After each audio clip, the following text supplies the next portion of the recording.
De La Rosa. Sir?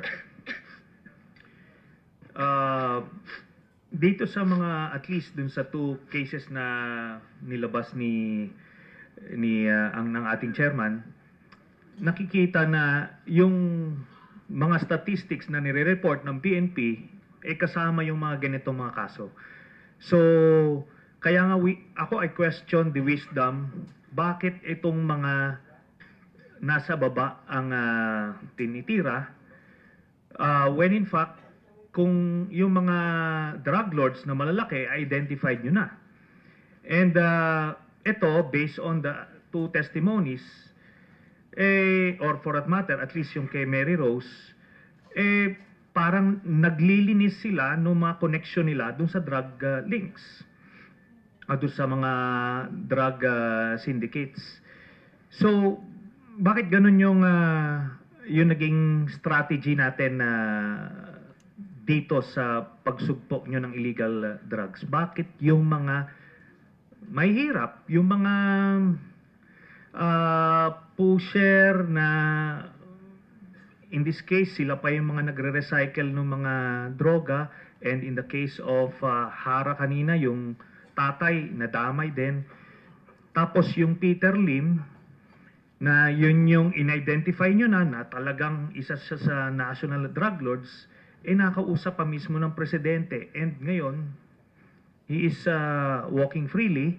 Tapos yung mayor na ipinarada natin na sinasabi natin isang malaking drug lord, bumalik na rin sa probinsya. So yun yung hindi maintindihan dito sa tactics and for that matter itong strategy ninyo. So paki-explain nga. Yung ating pong kampanya sa Dugay, walang pili. Mayaman ka man, mahirap ka man, pulis ka man o civilian, pag ikaw po ay kasama sa illegal na droga, talagang inoperitan ka namin. Number 1 po, let me explain. Yung case po nung mayor ng Albuera, si Mayor Espinosa, kaya po siya nakabalik sa kanyang pwesto. Dahil right after surrender siya, wala po kaming hawak na warrant of arrest para i-detain siya. Now, hintayin na lang po natin, lalabas yung warrant, kasi pag surrender niya, nag-serve kami ng search warrant doon sa kanyang bahay. Marami tayong nakuha mga armas, marami tayong nakuha around 12 kilos na shabu. Sigurado ito, pinailan namin ng kaso, at paglabas ng warrant, huhulihin po namin siya.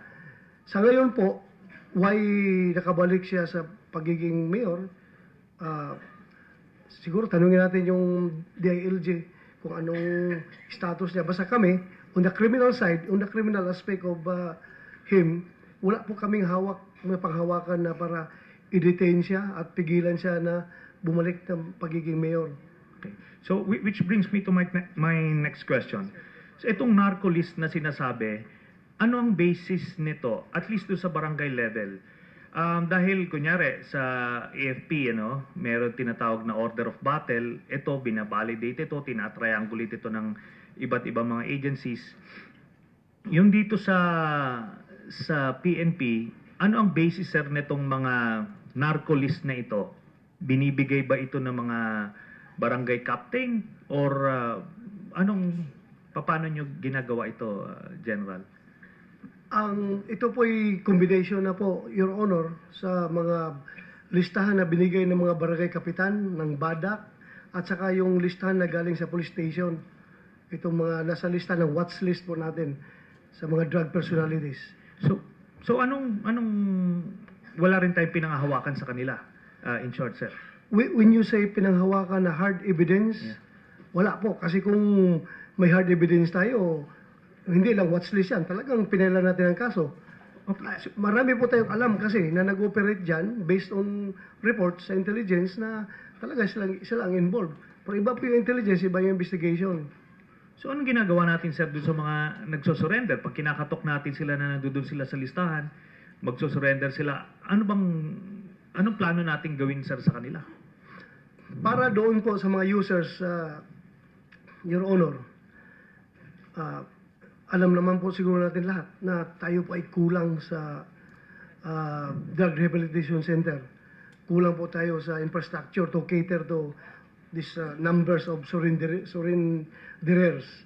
ang ginagawa po namin is binalik mo na, after ng surrender nila, pinaprocess namin sila, kinukunan ng data, then after that, binabalik namin sa barangay, kung taga saan sila, and we request the barangay captains, the barangay officials to monitor these people, to let them report, even twice a day, once in the morning, once in the afternoon, para ma-monitor kung sila ay bumabalik sa kanilang dating gawi, sa paggamit ng druga or pagbibinta ng druga.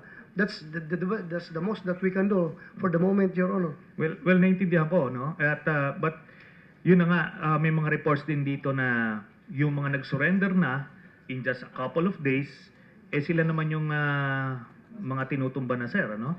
So, paano yan? Your Honor, marami po kasi nag-surrender for convenience. Dahil takot sila, gusto lang nila ipakita na nag-surrender sila para hindi sila habulin ng polis. Now ngayon, the following day, nagkakandak ng bypass operation ng polis, sila na naman ang involved. At lumaban sila, kaya sila natutumba. Ganun po ang nangyari. You know, that's reality on the ground. Okay. So, anyway, napunta tayo dyan sa mga nanlaban, ano? Dito muna tayo, sir, sa vigilante killings. Kasi lumalabas dito, aside dun sa mga nanlaban, yung legitimate operations na sinasabi nyo, malaki yung number nung mga pinatay because of yung mga naka-bonnet, mga vigilante, riding in tandem, kung ano-ano.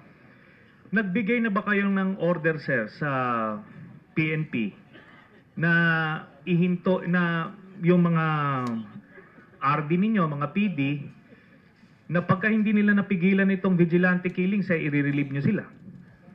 Dahil, ano na to parang anarchy na ito. So, ano sir ang course of action nyo dun sa alarming number ng vigilante killings? Right now, Your Honor, these cases are considered as, classified as death under investigation. So, ongoing po investigation nila, and I am encouraging, and I am pressuring my subordinate commanders to fast-track the investigation, Your Honor. Paano sir? Continuous yung patayan And it's happening under your watch now. Pagka nagtuloy-tuloy ito, maraming mag-interpret nito na you are condoning or tolerating yung mga vigilante killing, sir. Alam mo, Your Honor, isa lang po ang susi nito ng lahat. Sana mag-order si Presidente Duterte sa amin na you stop the war on drugs at pabayaan na lang natin yan. Kami po'y pagod na sa trabaho na ito. Kung tutusin, sobra na po pagod namin. Marami ng pulis ko na mamatay. Gusto ko lang ihinto ito kung tutusin. Well, magsabi na sa Presidente, tapos na. Ayaw ko na. Well, General, we sympathize with your plight. Hindi natin pinapahinto itong operations ninyo. And in fact, just to be clear, itong hearing ba, habang nag-hearing ba tayo, ay humihinto ba yung operations on the ground, sir? Hindi po, Your Honor. So, dahil po, tuloy-tuloy po ito. 6 months lang yung binigay sa amin ni Presidente na tapusin ito. Kaya tuloy-tuloy po ito. Okay. So, hindi mabe-blame na dahil dito sa hearing ay naapektuhan yung operations nyo on the ground. So, nililiwanag ko lang yan. Ngayon, ang sinasabi ko lang dito is, hindi natin pinapahinto yung war on drugs na programa ninyo. Pero ang sinasabi natin dito, yung vigilante killings, sinasabi nyo wala kayong kinalaman doon. Wala ho ba kayong kinalaman doon, sir? Wala po, Your Honor. Wala. Magmalumpa ko siya talaga. Yes. Wala akong kinalaman yan. I believe you, sir. Pero nga, since wala kayong kinalaman dito, why is it happening and why are we allowing it to happen?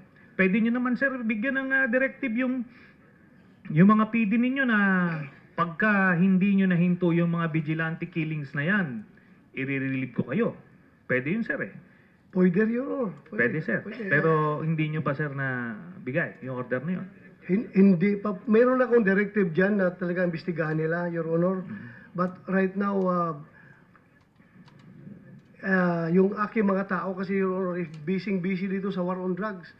Nakita ko po, maraming namamatay, maraming namamatay ng mga death under investigation. Allegedly, vigilante killings or syndicate killings na sila nagpapatayan.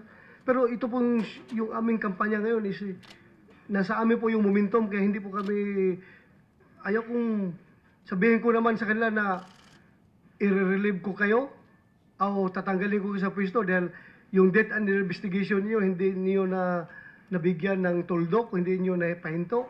Samantala nakikita ko man on the other side na maganda po yung takbo ng kanilang kampanya sa droga at napipil po ng mga taong bayan na nagiging safe na po sila. So unfair din sa aking commander kung right there and then tatanggalin ko sila dahil sa death and investigation. Nakikita ko na maganda yung takbo nila. Natutuwa yung mga tao dahil safe na sila sa kanilang mga tahanan, sa kanilang mga kalsada. So, Well, babalance ko po, Your Honor, babalance ko po. okay. Well, ako